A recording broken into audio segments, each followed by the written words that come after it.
Well, what is the worst case scenario? What is the best case scenario? And we've been getting that from the National Weather Service. Corps of Engineers basically came out yesterday and said that 38 river stage is probably a given. We have people who went through the 2009 event, and they're in the 5 percentile. That's why we're talking about protecting the 42 with 1 foot of freeboard. So it's all a lot easier to build the protection to a higher level and then to come back later and have to add to it. It really is. I mean, we're going to build our earth dikes to 44, our protection level in the sandbags and so forth from 42 to 43, and anything beyond that, it's impossible to protect the entire city. Does that answer your question? Well, I was thinking more about what happens with the weather, for example. Well, it's moving. The weather, we're probably going to have some 50-degree days at the first part of next week, and and the evenings are probably going to stay above freezing, so that will move the melt along, and that's what this is all about. Until the National Weather Service can measure the flows that are coming into the mainstream and add them all up, we will not get a deterministic forecast. And we're all anticipating that. Everybody wants spring to come and so forth. So, and we saw some releases last night. I was up at the airport, and one of the drains off the NDSU property took a couple lanes off of 19th Avenue. So, but our drains here in the city of Fargo are in extremely good condition, so forth. So our internal drainage is working well. The only problem where all that is when the river starts to go up, and then we have to close all of our gates that go to the river. The drains still will continue to function, so forth. And once we do that, then we're on pumps. And our operations director said that he's got a load of pumps coming in today and another load on Monday and so forth. Mayor, going around the table today, all the input that you heard, and what kind of comfort level are you at right now? Better than I was yesterday. And what I mean by that is everybody's in tune. The county's in tune with protecting us from overland flooding. Our people are geared to provide that. If there's anything that's really good about having 4 floods in 5 years, is you don't have to retrain anybody. Everybody remembers. I mean, there's periods when you have a 10-year time between floods. It's you have to retrain everybody. Okay, except for us that are getting a little long in the beard. As you said, we're sort of in uncharted territory right now. Are you confident that this plan will be enough? I've always been an optimist as far as our planning is concerned. We will do what's necessary to protect ourselves. We've had the experience where the river when it went to 41 or almost 41 in 2009. And another foot above that, that's fine. If there's any uncomfortableness in the process, is if for some reason that the river went over 44. It's almost impossible to protect our community when it goes at that level. You guys got enough? Maybe one for the governor? Sure, come on in. Governor, after you sit at the table and you hear the input like this, how do you convey the message to the people in Washington, in Bismarck, to not play games with the issue? It seems like it's a serious issue for our community. Well, the question is about the long-term preparation for these kinds of events, and yes, I think everybody accepts the fact that Fargo needs permanent flood protection. Mayor Wallaker, I think, made some good comments this morning about how this is a major project. It does require the expertise of the U.S. Army Corps of Engineers, and we, as a state, are going to contribute a tremendous amount of financial resources to this, but the local authority has requested the project, and the Corps of Engineers is the lead in the design, engineering, and execution of the project.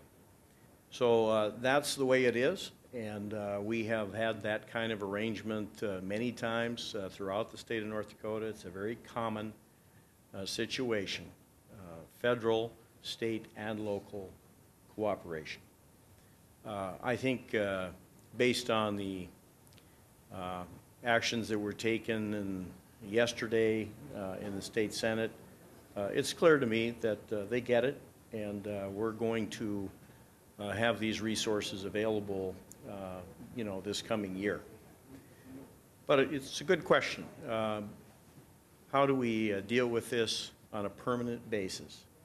Because everybody is very tired of going through this on a regular basis. Is there a timeline for declaring a state of emergency, or have you done that, or what has to happen for that to trigger FEMA? The emergency declaration is probably going to come out Monday, as I understand it. We will begin National Guard involvement Monday or Tuesday, initially with traffic control and then probably some dike monitoring. And, that will essentially kick in the process. There's three items we want civilians to kind of work on and people to work on over this weekend. Is number one, if we're going to have dikes in your backyard, please start preparing those areas, clearing off the snow, getting ready for that. The engineers will be in the neighborhoods this weekend to kind of look at those things. If you need to sign a right of entry, please sign your right of entry, because that gets it easier for us to get things done. If people have sump pumps that are emptying into the city water or city sewer, we'd like those out onto the street. So please hook your sump pumps outside at this present point. Register your cell phone on Code Red. There's a Code Red link on the City of Fargo homepage. So if you go cityoffargo.com/flood, you can get to that link. Now, where Code Red is important to us, so some people don't understand this, is that we can give a Code Red in a neighborhood and get people out to help us out. In 2009, we had a breach in the dike in one of the neighborhoods. We did a Code Red at 2 in the morning, and we had 300 people within 15 minutes on the dike. So the Code Red is really important for that. If we do evacuation throughout the community, if you have Code Red, then you'd know that. We really don't want you, not knowing that, hey, something's going on in my neighborhood if there would be a breach. We will do contingency diking as we did last floods that we've had to do that. This is a little higher than we've had before. The mayor is concerned about the height, so 43 feet is what we're going to protect to. And we're all, if the water doesn't hit the sandbags, we'd be happy, but it may well hit the sandbags, and we'll have to protect at that level. Engineers have everything ready to go. We're going into the neighborhoods. You'll see a lot more activity next week. Ken Pollock's going to talk for the county here. Just going on in the county, they're starting to do some work too. Thank you, Tim. Ken Pollock, I'm a Cass County Commissioner. And the one word that we haven't talked about at all so far is the Cheyenne River. And for those folks who live on the Cheyenne River or near the Cheyenne River, we're recommending that they prepare for a flood equivalent to what they saw in 1997 or 2011. And that was really the flood of record for those folks. And the time is now to get the resources in place. There's new people who've moved into some of those areas, and they might need some help in planning what's going to happen, because in the next week, things are going to happen real fast as the rivers start to break up, and as a lot of those areas become access restricted and they're unable to get in the supplies that they need. So we really want to call attention to those folks on the Cheyenne River. We're preparing for a big flood. The county has a lot of resources, and they have a lot of sandbags and equipment available. Generally, the county's position is they work to protect subdivisions, and they give what assistance they can to the individual homeowners. Because of the remoteness of many of the places, you're not able to go in and build the type of levees that you might see in town. And so the rural people really face a lot more challenges with respect to getting their help. So we're urging everyone to take those steps early in the flood fight while we can still get the resources there. And like we saw in 2011 with the floodwaters up for about 6 weeks. I mean, the people taking their boats to their houses for 6 weeks. Their house might be protected from flooding, but they don't have any access. And so we need to call attention to those issues now. Mr. Pollock, are you looking at calling for additional sandbags to be built, or? Right now, the county has an inventory of over 500,000 sandbags on hand. Well, actually, we made 500,000 and we had nearly 100,000 on hand, and it looks like we're going to make an additional 200,000. And one of the ways that some of the rural subdivisions can get the help that they need, get the sandbags that they need, is if they show up and volunteer and help make the sandbags, then it kind of paves the way for them to get sandbags delivered to them. And so when you do go to Sandbag Central, if you're from a subdivision or from out in the county, make sure that you register as being there from the county, so that helps to get some of the supplies to your area that you might need later on. And also, I'll just outline what the county's position is for if you have property and you want a sandbag. If you go out to the Cass County Highway Department out on Main Avenue and you stop in and you pay for the bags, you buy the bags at a subsidized rate, and then the county will make arrangements to have that sand delivered to the site that you need it. And I don't remember what the price is for the bag right offhand, but I mean, that's the way to do it. If you're going to sandbag, go to the county, buy the bags. They'll make arrangements for the sand truck to deliver the sand to you. But please do it while we can still get those vehicles in there. And will the filled sandbags be delivered to subdivisions? The filled sandbags generally are by arrangements to the subdivisions. That's a question that really, in the individual circumstance, you probably have to ask the people out at the highway department exactly where their subdivision is, because right now we pretty much know what to expect, and the homeowners pretty much know what to expect also. And so it's just a matter of coordination. And right now we're working from the south to the north.